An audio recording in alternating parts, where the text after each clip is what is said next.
أعوذ بالله من الشيطان الرجيم وبه نستعين وعليه نتوكل والصلاة والسلام على أشرف الأنبياء والمرسلين أما بعد. Mga magulang at mga kapatid sa panampalataya, Assalamualaikum warahmatullahi wabarakatuh. At magandang araw po sa inyong lahat. Ngayong araw po ang pag-usapan natin ay patungkol sa mahalagang bagay na kung bakit obligasyon ng isang Muslim na mahalin niya ang propeta sallallahu alaihi wasallam. Bakit nga ba ang Muslim ay mahal na mahal nila ang propeta Muhammad sallallahu alaihi wasallam, at ganoon din na bakit sila nagagalit kapag binabastos ang propeta Muhammad sallallahu alaihi wasallam? Isa po sa pinakaunang dahilan na kahit itong bagay na ito ay sapat na mahalin natin ang mahal na propeta sallallahu alaihi wasallam. At ang bagay na ito ay kundi dahil kay propeta sallallahu alaihi wasallam ay maaring tayo ngayon ay sumasamba sa mga Diyos-Diyosan. Sumasamba sa baka, sumasamba sa mga daga na katulad ng ibang mga tao na ginagawa nila sa lugar na India.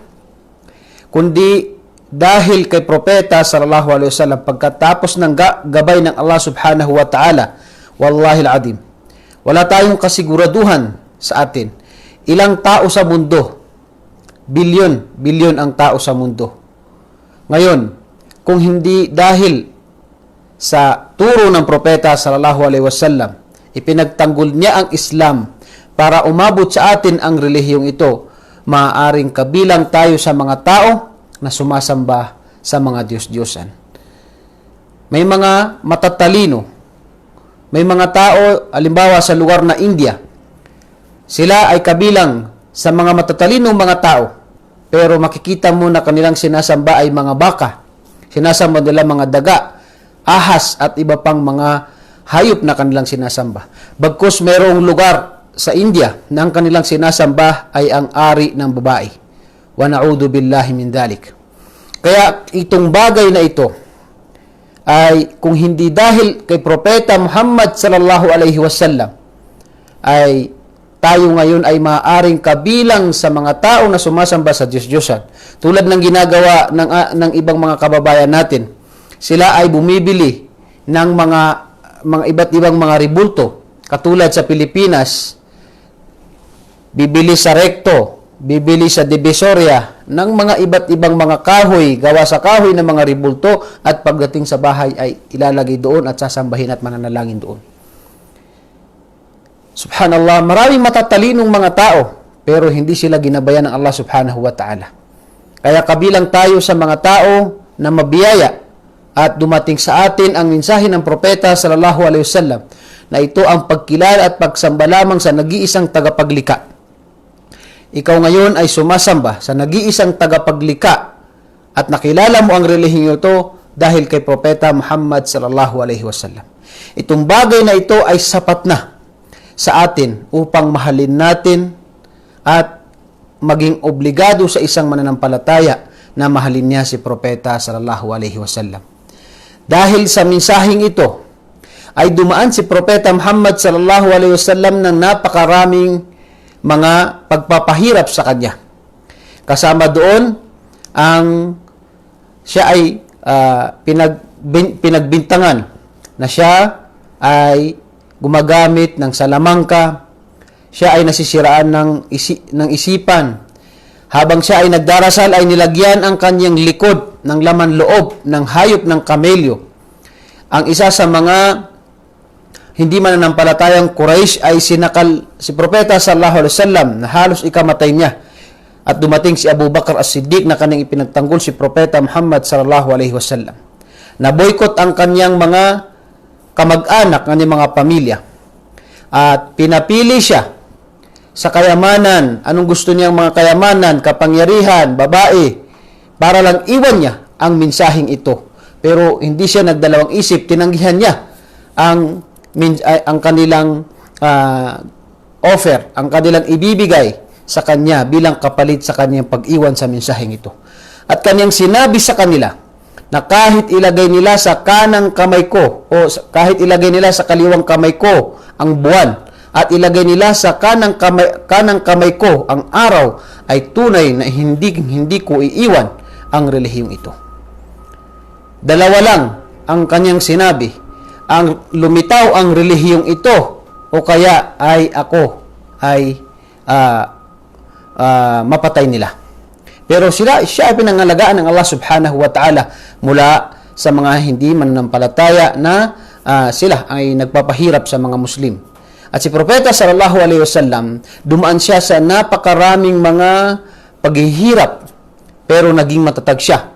Alang-alang sa relihiyong ito, na ngayon ay tinatamasa natin. Tayo ngayon ay sumasamba sa nag-iisang tagapaglikha ng Allah subhanahu wa ta'ala. Kaya itong bagay na ito ay sapat na mahalin natin ang Propeta Muhammad sallallahu alaihi wasallam. Ganon din, na pangalawa ay si Propeta Muhammad sallallahu alaihi wasallam ay habag at awa sa sanlibutan. At sinabi ng Allah sa banal na Quran, "Wa ma arsalnaka illa rahmatan lil alamin," Suratul Anbiya 107. Hindi ka namin isinugo maliban sa ikaw ay habag sa sangkatauhan. Habag dahil kung wala si Propeta Muhammad sallallahu alaihi wasallam, ay maaring tayo ay pinarusahan ng Allah subhanahu wa ta'ala. Dahil ang mga nasyon na sila ay sumasamba sa mga Diyos-Diyosan at hindi sila sumusunod sa mga propeta, at alam natin na nabanggit yan sa Quran, maging sa mga talata sa Biblia, sa mga kababayan nating Kristyanismo, mga Kristiyano, ay nabanggit yan. At lalo-lalo na sa ating paniniwala sa banal na Quran, nabanggit na maraming mga nasyon na sila ay pinarusahan ng Allah subhanahu wa ta'ala dahil sa sila ay sumasamba sa mga Diyos-Diyosan. Sila ay hindi na tinanggap ang relihiyon o dalang mensahe ng mga propeta. Kaya tayo ay magpasalamat kay Allah subhanahu wa ta'ala dahil dumating sa atin ang relihiyon na ito sa pamagitan ni Propeta Muhammad sallallahu alaihi wasallam. Si propeta na isang propeta na habag awa sa sangkatauhan. Pangatlo ay si Propeta Muhammad sallallahu alaihi wasallam ay umiyak dahil sa iyo. Dahil sa umma na ito, dahil sa nasyon na ito, ay si Propeta Muhammad sallallahu alaihi wasallam ay umiyak nung ibinaba ang talata na ito ay sinabi ni Isa alaihi salam sa banal na Quran, "In tu'adhibhum fa innahum ibaduk. Wa in taghfir lahum fa innaka antal azizul hakim." Suratul Maidah. Na sinabi ng Allah subhanahu wa ta'ala na isinalaysay niya, na sinabi ni Isa na kung sila ay paparusahan mo, ay sila ay iyong alipin, at kung sila ay papatawarin mo, ay tunay na ikaw ang pinaka maalam sa lahat, pinaka maalam sa marunong, may karunungan sa lahat ng bagay. Ito, nung ibinaba ang aya na ito, ay itinaas ng propeta sallallahu alaihi wasallam. Itinaas niya ang kanyang kamay at kanyang sinabi, Allahumma ummati ummati. Allahu Akbar. Allahumma ummati ummati. O Allah, ang aking umma, ang aking umma. At umiiyak si Propeta Muhammad sallallahu alaihi wasallam. Sinabi ng Allah kay Jibril alaihi salam, Jibril, pumunta ka kay Propeta sallallahu alaihi wasallam at tanungin mo siya kung bakit siya umiiyak. At ito ay alam ni Propeta, ito ay alam ng Allah subhanahu wa ta'ala kung anong dahilan. At bumaba Jibril alaihi salam kay Propeta Muhammad sallallahu alaihi wasallam at tinanong niya, O Propeta ng Allah, bakit ka umiiyak? At sinabi ni Muhammad, Propeta Muhammad sallallahu alaihi wasallam, na ang aking umma. Iniisip niya pa rin ang kapakanan natin. Allahu Akbar. Kung isipin natin ang pagmamahal ni Propeta Muhammad sallallahu alaihi wasallam, umiyak si Propeta sallallahu alaihi wasallam dahil sa atin. Hindi ba sapat na mahalin natin si Propeta sallallahu alaihi wasallam? Umiyak siya at sinabi niya sa Allah subhanahu wa ta'ala ang dahilan ng kanyang pag-iyak. At sinabi ni Jibril alaihi salam, sinabi ng Allah na sabihin mo Jibril kay Muhammad sallallahu alaihi wasallam na ibibigay namin sa kanyang umma ang mga bagay na ito ay ikalulugod ni Propeta sallallahu alaihi wasallam. Ito, kung makikita natin, makikita natin ay sapat na. Siya ay umiyak para sa atin, mga magulang at mga kapatid sa pananampalataya. Isa ito sa pagpapatunay sa pagmamahal sa atin ng Propeta sallallahu alaihi wasallam. Katulad din ng hadith na nabanggit sa hadith ni Imam Ahmad, na sinabi niya na ako ay nananalangin at na sana ay nakita ko, naabutan ko ang aking mga kapatid. Sinabi ng mga sahaba, o propeta ng Allah, hindi ba kami ang iyong mga kapatid? Sinabi ni Propeta sallallahu alaihi wasallam, kayo ay aking mga kasamahan, ngunit ang aking mga kapatid ay sila ang naniwala sa akin na hindi nila ako nakita. Allahu Akbar. Ikaw kapatid na mananampalataya na naniwala kay Propeta sallallahu alaihi wasallam na hindi mo siya nakikita, ay tunay na gustong-gusto ni Propeta sallallahu alaihi wasallam na ikaw ay makita niya. Nung siya ay nabubuhay, sinabi niya na gustong-gusto niya na makita ang kanyang mga umma na naniwala sa kanya na hindi natin siya nakita. Allahu Akbar. Hindi ba sapat na mahalin natin si Propeta sallallahu alaihi wasallam na siya ay hindi rin tayo nakita pero gustong-gusto niya na makita tayo ng Propeta sallallahu alaihi wasallam. Ganun din, isa sa mga kwento kay Propeta sallallahu alaihi wasallam, nung siya ay naglakbay sa Taif, namatay ang kanyang tito at ang kanyang asawa na si Khadija. Siya ay naglakbay sa lugar na Taif at hindi tinanggap ng mga pinuno ng Taif ang dala niyang mensahe na ito ay pagsamba sa nag-iisang tagapaglikha. Bagkus hindi sila nakontento doon at inutusan nila ang mga kabataan sa kanila at ang kanilang mga alipin na pagbabatuhin si Propeta sallallahu alaihi wasallam.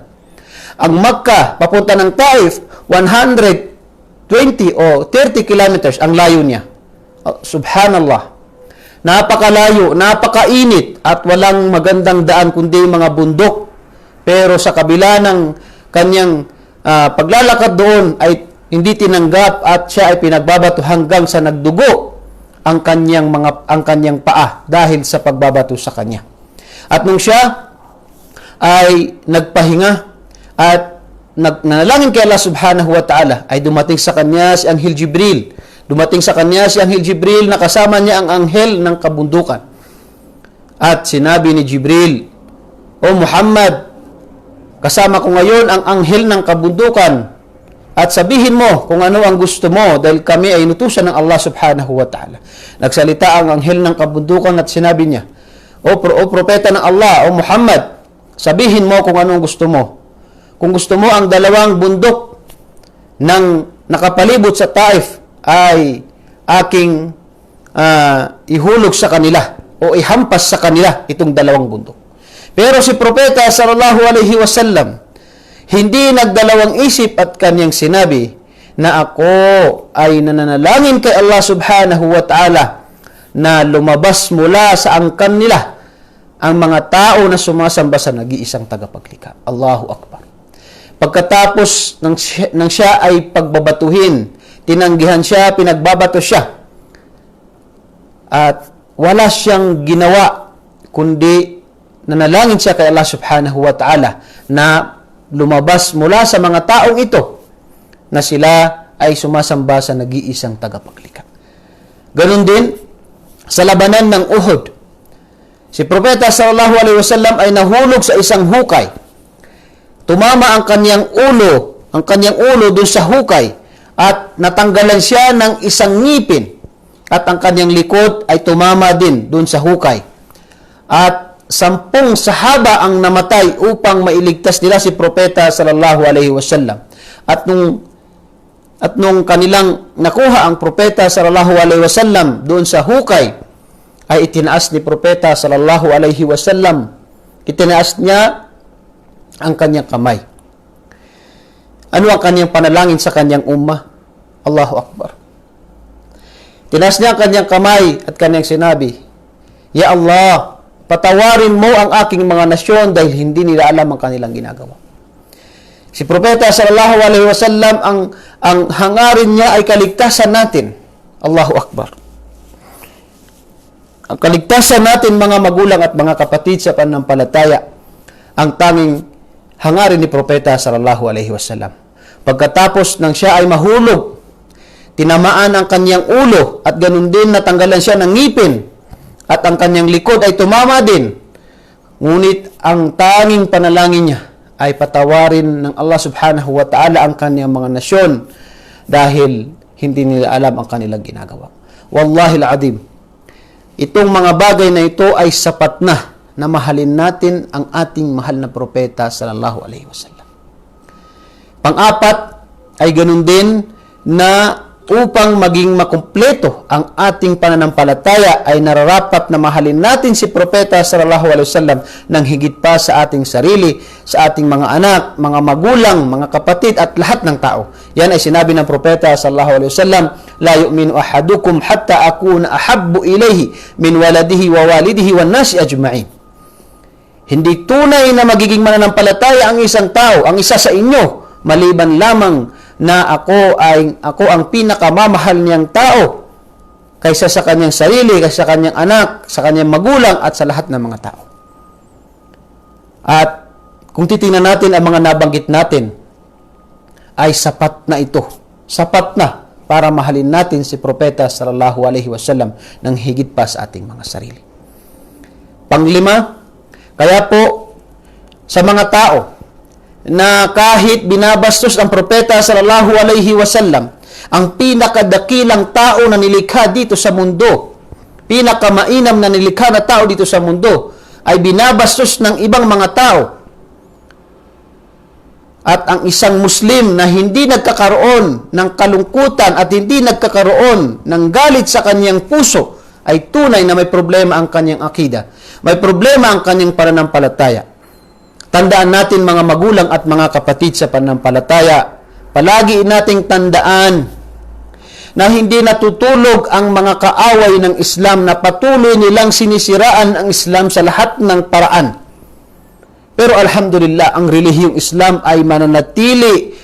Ayaw nila o gusto nila, ito ay mananatili hanggang sa araw ng paghukom. Pero kapatid, tayo ano ang naiambag natin sa relihiyong ito? Si Propeta Muhammad sallallahu alaihi wasallam umiyak. Si Propeta sallallahu alaihi wasallam ay dumaan ng maraming pagpapahirap, pero hindi siya nagdalawang isip, hindi siya nawalan ng pag-asa para sa atin. Dumating sa atin ang relihiyong ito. Dumating sa atin, nakilala natin ang dakilang tagapaglikha at dakilang relihiyong ito dahil kay Propeta sallallahu alaihi wasallam. Ano ang naiambag natin sa relihiyong ito? Tandaan natin, hindi natutulog ang mga kaaway na sila ay patuloy na gumagawa ng mga bagay para sirain ang Islam. Tayo, ano ang naiambag natin sa relihiyong ito? Napakadakilang biyaya na binigay sa atin ng Allah subhanahu wa ta'ala. Ngunit tayo, sa ating sarili, tanungin natin, ano ang naiambag natin sa ating relihiyon? Kahit sa ating mga sarili, naisabuhay ba natin ang relihiyong ito? Kaya sabi natin na ang taong hindi nagkaroon ng galit sa mga tao na sila, sa mga gawain ng mga tao na sila ay nangungutya, na mabastos kay Propeta sallallahu alaihi wasallam, ay may problema sa kanyang pananampalataya. Kaya isa sa mga maipapayo natin ay kahit ano na bagay na pwede nating iambag sa relihiyong ito ay gawin natin.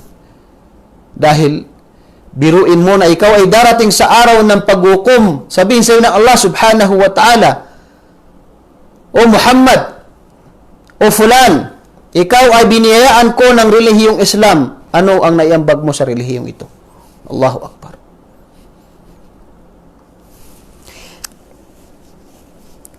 Allahu Akbar. Ano ang naiambag natin sa relihiyong ito? Hindi kailangan na maging isa ka sa mga malalaking ulama para makaambag sa relihiyong ito. Kahit yung maliit na babasahin sa sarili mo, itayo mo ang Islam. Yan ay pinakamalaking maiambag mo sa relihiyong Islam. Dahil hindi tinitingnan ng mga tao ang Islam, kundi ang gawain ng isang Muslim. Yan ang karamihan. Panglima, ay sinabi ni Propeta sallallahu alaihi wasallam na ang mga tao ay iipunin sa araw ng paghukom kasama ng kanilang mga taong minamahal. Yung kanilang ginugusto at minamahal ng mga tao. Sinabi sa hadith na isang Arabi na dumating kay Propeta sallallahu alaihi wasallam at tinanong niya kung kailan ang araw ng paghukom, at sinabi ni Propeta sallallahu alaihi wasallam, ano ba ang naihanda mo sa araw ng paghukom? At sinabi ng lalaki na yun, inni uhibbullah wa rasulah. Ako ay tunay na minamahal ko ang Allah at ang kanyang propeta.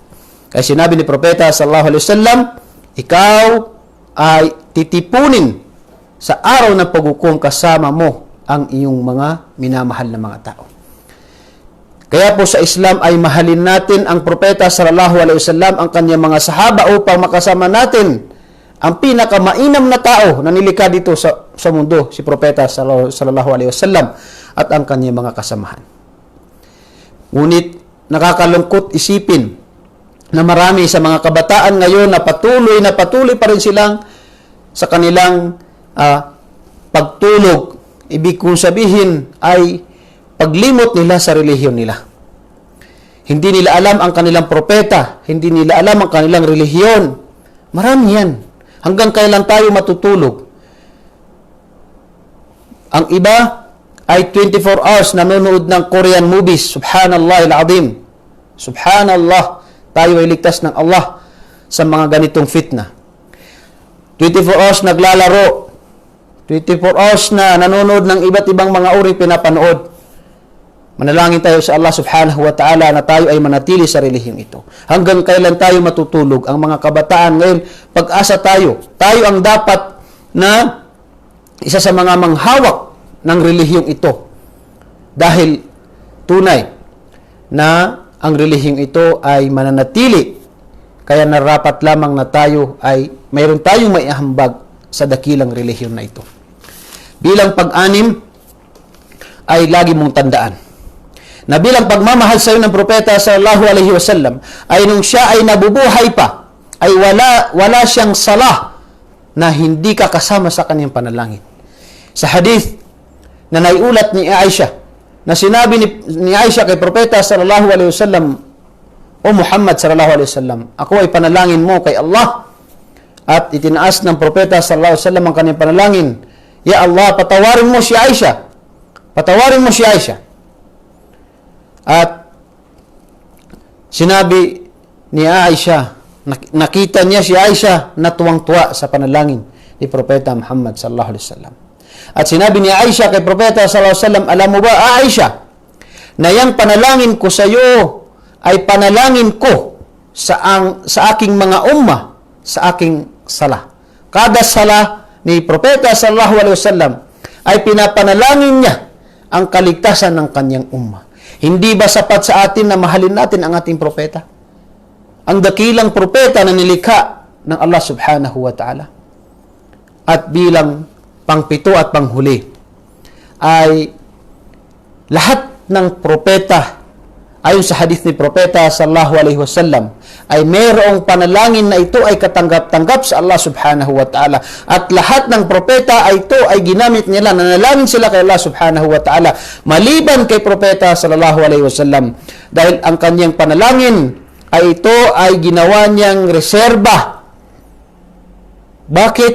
Dahil ito ay ang kanyang gusto, ang kanyang panalangin ay upang pagdating sa kabilang buhay ay tayo ay maging tagapamagitan niya sa araw ng paghukom kay Allah subhanahu wa ta'ala. Kaya sa araw ng paghukom, kapag ang mga tao ay makapasok na sa paraiso at ibang mga tao ay makapasok na sa impyerno, ang Allah ay makikita niya si Propeta Muhammad sallallahu alaihi wasallam na kanyang sasabihin na ummati, ummati. Allahu akbar. Sabi niya ang Allah subhanahu wa ta'ala kay Propeta sallallahu alaihi wasallam, ano ang hiling mo, o Propeta ng Allah? Sabi niya, ummati. Ya Allah, may mga umma ako, may mga nasyon ako na nakapasok sa impyerno. Subhanallah. Panalangin niya. Panalangin niya kay Allah subhanahu wa ta'ala. Sabi sa kanya ng Allah, puntahan mo ang lahat ng umma mo na mayroong tauhid sa kanyang puso na hindi nagtatambal kay Allah subhanahu wa ta'ala at palabasin mo sila sa impyerno at papasukin mo sila sa paraiso ng Allah subhanahu wa ta'ala. Syafa'ah. Sa araw ng paghukom, Siya ay mananalangin kay Allah subhanahu wa ta'ala na ang mga umman niya na nakapasok sa imperno dahil sa kanilang mga ginawang kasalanan ay sila ay patawarin ng Allah at papasukin sa paraiso ng Allah subhanahu wa ta'ala. Syafa'ah, mga magulang at mga kapatid sa pananampalataya, narapat sa atin na meron tayong maiambag sa relihiyong ito. Maiambag sa dakilang relihiyon na ito. Si Propeta Muhammad sallallahu alaihi wasallam ay dumaan sa napakaraming paghihirap pero siya ay naging matatag para sa atin. Kaya tayo ngayon ay tinatamasa natin ang dakilang relihiyon na ito, ang pagsamba sa nag-iisang tagapaglikha. Kaya nararapat lamang na tayo ay magpasalamat kay Allah subhanahu wa ta'ala sa napakalaking biyaya na binigay sa atin ng Allah subhanahu wa ta'ala, na ito ang pagdating sa atin ng dakilang propeta na si Propeta Muhammad sallallahu alaihi wasallam. Kaya narapat na tayo ay merong maiambag, meron tayong gawin sa relihiyong ito. Marami tayong magagawa, mga magulang at mga kapatid sa panampalataya. Una, isabuhay natin. Alamin natin ang pinakauna. Alamin natin ang mga sunna ni Propeta sallallahu alaihi wasallam. Ang mga kwento ni Propeta sallallahu alaihi wasallam. Gawin natin na katulad ng pagkakilala natin sa ating mga magulang ay ang pagkakilala natin sa ating propeta na si Propeta Muhammad sallallahu alaihi wasallam. Ganun din na ipamahagi natin, isabuhay natin ang kanyang sunna sa ating pamamahay, sa ating sarili, sa asawa, kapatid, mga anak, at ganun din na ito ay ipamahagi natin sa ating mga kapitbahay, mga kapamilya. Marami pong paraan. Kahit lamang sa social media, i-share natin ang mga lectures ng ating mga ulama. Marami tayong mga daya, mga ulama, nagpaparating ng mensahe ng relihiyong Islam, ang mga kwento ni Propeta sallallahu alaihi wasallam. I-share natin, ibahagi natin ang mga lectures na ito para malaman ng mga tao ang tunay na katauhan ng dakilang propeta na si Propeta Muhammad sallallahu alaihi wasallam. Nawa po ay tipunin tayo ng Allah subhanahu wa ta'ala sa kanyang paraiso at makasama natin ang kanyang propeta na si Propeta Muhammad sallallahu alaihi wasallam. Si Propeta Muhammad sallallahu alaihi wasallam ang siyang umiyak para sa atin. Ang siyang hiniling niya na tayo ay makita at makasama. Panalangin natin na tayo ay makasama natin ang propeta sallallahu alaihi wasallam. At hanggang sa muli, ako po ay nagpapasalamat sa inyo muli. At bilang panghuli, ay narapat po sa atin bilang isang mananampalataya, bilang isang Muslim, na meron po tayong gawin, meron tayong maiambag kay propeta sallallahu alaihi wasallam at sa dakilang relihiyon na ito. Assalamualaikum warahmatullahi wabarakatuh.